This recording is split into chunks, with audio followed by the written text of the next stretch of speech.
বকেয়া বেতনের দাবিতে গাজীপুরে একটি পোশাক কারখানার শ্রমিকরা ঢাকা ময়মনসিংহ সড়কে অবরোধ করেছিল। মঙ্গলবার সকালে টঙ্গী এরশাদনগর এলাকায় বিএসআইএস কারখানার শ্রমিকরা এ মহাসড়ক অবরোধ করে। গাজীপুর শিল্পাঞ্চল 2 এর পুলিশ সুপার AKM জহিরুল ইসলাম অবরোধের বিষয়টি নিশ্চিত করেছেন। এ সময় অপ্রীতিকর ঘটনা এড়াতে আশপাশের বেশ কিছু কারখানায় ছুটি ঘোষণা করছে কর্তৃপক্ষ।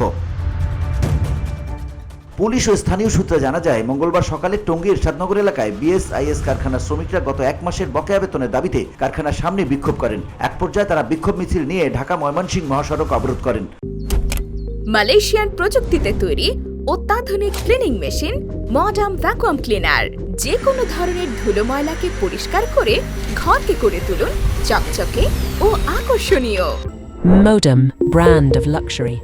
শ্রমিকদের অবরোধে ওই সড়কের উভয় পাশে দীর্ঘ যানজটের সৃষ্টি হয়েছে। এতে অফিসগামী যাত্রীরা চরম বিপাকে পড়েছেন। খবর পেয়ে ঘটনাস্থলে গিয়ে শ্রমিকদের বুঝিয়ে সড়ক থেকে সরানোর চেষ্টা করছে police.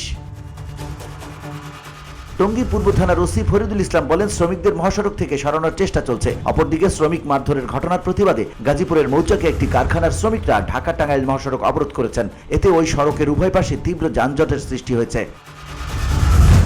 VOD Bangla news desk.